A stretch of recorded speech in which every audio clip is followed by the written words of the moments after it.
With mass vaccine rollout going quite fast in the US, UAE, Israel, UK, and select other parts of the world, aka rich countries, many people in these nations see an end in sight to the current pandemic. One of the first things people can't wait to get back to is travel. After all, most people put international travel plans on hold since the first lockdown. However, if you live in one of the countries with a fast vaccine rollout and are planning an immediate trip out after vaccination and herd immunity in your country, make sure to delay travel to some destinations. These include India, an incredible country full of culture, historic sites, amazing food, and landscapes. India is high on many travelers' bucket lists. Unfortunately, India is also currently going through a huge crisis in its healthcare system because of a huge surge of COVID-19. The virus has overflowed Indian hospitals to the point where oxygen delivery systems in New Delhi and other major Indian cities collapsed. Worst of all, many local health experts point out that even the shocking amount of COVID hospitalizations and deaths is likely undercounted. Rural Indian citizens or those living in the huge slums outside the central cities are unlikely to have access to healthcare. Therefore, there are probably many more people than are being reported getting infected, sick, and dying at home without ever making it onto any official count. Tourists visiting India now would create an unnecessary burden on a healthcare system in crisis. With oxygen supplies low throughout the urban areas, doctors and nurses are working overtime, and hospitals packed to the brim, India can't handle foreigners coming in, contracting the virus, and then also needing medical assistance. Furthermore, a double mutant variation of the virus was recently detected in India. Virologist Shahid Jamil warned that such a variant may be more resistant to vaccines. As he stated, double mutation in key areas of the virus's spike protein may increase these risks and allow the virus to escape the immune system. So, if you want to experience the beautiful sights and sounds of India, maybe just wait a little bit more. Brazil. In the last few years, the country of stunning beaches, samba, and the most envied carnival in the world has become synonymous with its aggressive and often ignorant leader, Jair Bolsonaro. Progressive Brazilians have bristled at the president's COVID denial, which continued up to the point where Jair himself became infected. However, it doesn't seem that contracting the virus whose existence he denied did much to open up Jair's mind. His refusal to acknowledge the spread and danger of the disease, as well as his general disregard for indigenous people in Brazil, protecting the Amazon, and most of Brazil's working class, may explain why his approval rating was hovering around 24% in May of 2021. When the pandemic's death toll surpassed 162,000 in Brazil, Bolsonaro had the following words of comfort to offer: "Everyone's gonna die. We have to stop being a country of sissies." As you might imagine, this ridiculous announcement offered little consolation to the hospitalized Brazilians or those grieving loved ones' deaths. Though Brazil's vaccine rollout was progressing on schedule, it recently stalled due to various failures of federal, state, and local governments to ensure the rollout went smoothly. Additionally, Bolsonaro's government has repeatedly been in favor of easing social restrictions regardless of expert advice, leading to Brazil being one of the worst-hit countries in the world during the pandemic. Brazil's death toll and the virus spread was also exacerbated by an infectious variant that sprang up in the region, which experts determined was around 2.5 times more infectious than the first virus variant. Since trust in Bolsonaro has fallen to an all-time low, causing doubts about the pandemic numbers being reported and general social unrest, perhaps tourists can wait another year before visiting the beaches of Rio. Colombia.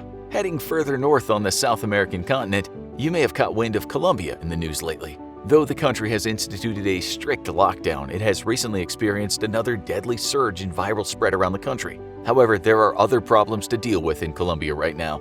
Before the pandemic, social discontent had formed with the government of Iván Duque Marquez, leading to youth protests across the country. Now, with many young people unemployed or barely surviving off their diminished income during the pandemic, this discontent has only grown. Everyday Colombians, especially the young people who see Marquez allied with the wealthy and dismissing the concerns of the middle and working classes, have been protesting daily on the streets, leading to violent clashes with the police. As of mid-May 2021, 19 people have been killed and hundreds more injured. The protests were re-triggered when Marquez's government proposed a new tax plan which favored the wealthy, while taking away many tax exemptions for everyday goods and placing a higher tax burden on most citizens and small business owners. Though Colombia is home to some of the most beautiful destinations in the world, Cartagena, Medellin, and Santa Marta to name a few, the atmosphere is tense as tens of thousands of young Colombians are currently out on the street all across the nation to protest for their rights. Hopefully, the protests lead to a plan that'll ease the economic burden on the Colombian people, and tourists can return to a happier, more peaceful country soon. Russia. Perhaps it's no surprise that the widespread corruption in Russia has bled through to COVID numbers as well. Demographer Alexei Raksha is among many experts and officials who think Russia's official numbers barely even approached the actual tally of the sick and deceased. Raksha worked at Rostat State Statistics Agency until summer of 2020 when he was forced out over disagreements regarding the COVID numbers. The disagreement basically came down to Raksha wanting to report accurate numbers and give civilians an idea of the present risk, while Putin's government was more interested in pretending everything was okay. Raksha believes that the death toll as of March 2021 was around 450,000, way more than the 94,300 deaths Russia's COVID headquarters were officially reporting. Russia has repeatedly opened up against expert advice, favoring its economy over its citizens' health, and even opted to allow a referendum that would help Putin stay in power. Of further concern is Russia's use of the locally developed Sputnik V vaccine. International experts and scientists peer-reviewing Russia's findings have expressed skepticism about the trial methods, results, and even group sizes. Sputnik V's Phase 1 and 2 trials published in The Lancet counted only 38 participants each. Though Russia approved a fast-track rollout of the vaccine in August 2020, it has still not made primary data available to an independent or international drug testing authority. So while Russia claims to be progressing on the vaccine rollout, we have no idea how effective the Sputnik V vaccines actually are. A visit to the Hermitage Museum or an adventure on the Trans-Siberian Railroad might sound like the trip of a lifetime, but these are all good reasons to hold out on your Russia visit just a little bit longer. Tanzania. Even for the stunning continent of Africa, Tanzania seems especially blessed. Those who visit the Serengeti to see majestic animals up close or to seek to climb Kilimanjaro, one of the world's 7 summits, do so in Tanzania. However, Tanzania is currently experiencing a problem during the pandemic, or rather 2 problems at once: COVID denial coupled with rampant vaccine hesitancy. In February of 2021, Tanzanian Health Minister Dorothy Gwajima publicly demonstrated her own take on how to prevent COVID-19. Did she get vaccinated in front of the cameras? No. Instead, she made a smoothie with ginger, onions, lemon, and pepper. Besides sounding alarmingly like the Master Cleanse, Gwajima insisted that this smoothie mix was Tanzanians' best defense against viral infections. Perhaps most distressingly, she also went on to state that her country has no plans to receive vaccines for the pandemic, and citizens should rely on herbal steaming and natural remedies instead. When your health minister is spouting advice usually heard echoing off the walls of Gwyneth Paltrow's Goop-funded mansion, you should be worried. President John Magufuli stepped in to back up his health minister's claims. After months of denying the existence of COVID in the country, he finally admitted that the virus had indeed been making the rounds, but advised citizens to pray the virus away instead of observing any lockdown measures. As you can tell, this doesn't make us confident that Tanzania plans to reach vaccine-based herd immunity anytime soon. France. We hate to take the city of love off your travel plans, but we just might have to for now. Paris is frequently listed as the #1 tourist destination throughout the world, but there's something else France may be #1 in. It is now considered one of the most vaccine-hesitant places in the world. In early 2021, a survey in Le Journal du Dimanche newspaper showed that only 41% of French people plan to get vaccinated against the COVID-19 virus, although experts expect that percentage to increase as the vaccine rollout accelerates and more people observe its safety and effectiveness. France has a contentious relationship with vaccines that might keep that number far short of what's required for herd immunity. Prior to the current pandemic, a Gallup survey conducted in 44 countries, surveying 140,000 people in total, found that France was actually the most vaccine-skeptical country in the world. 1 in 3 French people surveyed said they did not believe vaccines, almost any vaccines, to be safe. Even if the number of French people willing to get the COVID vaccine increases, the approximately 33% of French people remaining oppressed means herd immunity will never be within reach. Perhaps scientists can find a way to deliver the vaccine via croissants or cigarettes instead. But for now, the Eiffel Tower will have to wait. Mexico. Wait, Mexico? But how's that possible? Mexico's been open to travelers throughout most of the pandemic. In fact, it was probably the top visited location for U.S. tourists in 2020, welcoming hundreds of thousands of U.S. citizens who wanted to escape the lockdown. How can it be a bad place to visit after the pandemic ends? Well, everything we just said before kind of answers your question, doesn't it? Mexico was involved in a lot of scandals regarding the presence of COVID-19 in the country. In late March of 2021, the government released a statement revising its total number of COVID deaths, up 60% from the original estimate, for a total of around 321,000 people at the time.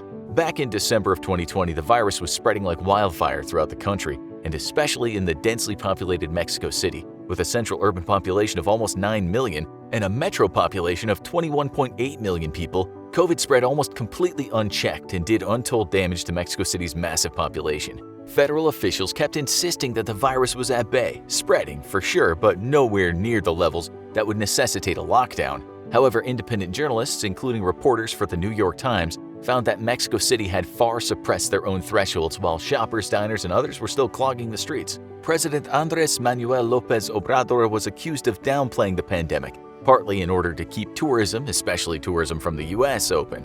Tourism accounts for about 8.5% of Mexico's GDP, and the pressure to keep borders open and people employed in the sector was intense. During the height of the surge, President Obrador was found telling Mexicans to ignore stay-at-home orders and telling people that masks weren't essential. As the recent revision of the COVID numbers show, Obrador had also spent quite some time lying about the numbers. Contrary to his claims, Mexico has one of the highest recorded COVID-19 death tolls in the world. Like Brazil's Bolsonaro and Tanzania's Magufuli, Mexican President Obrador also set a bad example from the top. He often refused to wear a mask, would even hug and kiss supporters at huge public events. On January 23rd, President Obrador started to experience flu-like symptoms. Though he took a COVID-19 test, he also had no intention of holding up his schedule to protect any of his citizens. In fact, while waiting for his test results, it seems he tried to spread the virus to as many people as possible. He held an indoor dinner with business leaders, met with top government and military officials, attended 4 public events in 2 different Mexican states, and took 3 commercial flights. After his little viral tour of Mexico, he got his test results and tweeted that he was positive after all. In addition to President Obrador's own personal mission to infect his people, he made it extremely difficult for Mexican citizens to test and isolate. His government called free COVID-19 testing a waste of time and resources. That means that while Mexico was reporting very few COVID cases, the actual numbers were through the roof, reflected in the very high positivity rate during surges, which sometimes hovered close to 50%. However, many people in Mexico live at or below the poverty line and could not afford COVID-19 testing or get access to healthcare. This means the numbers reported in Mexico even now are probably way below the real ones, and Obrador's government has every incentive to keep lying about the extent of the viral spread. At the end of the day, even though some countries have done a commendable job with the vaccine rollout, thanks partly to massive funds and resources, scientists and epidemiologists emphasize that we're only as safe as our neighbors in other countries throughout the world. And that's why it's important for those nations nearing herd immunity to help vaccinate other countries, for people around the world to be educated on the vaccine and the virus as much as possible, and perhaps most of all, for leaders around the world to set a good example for their people. Where do you want to travel or not travel when the pandemic ends? Tell us in the comments below. In the meantime, since you're sitting at home anyway for the foreseeable future, click on one of our hilarious and informative videos here, or maybe here.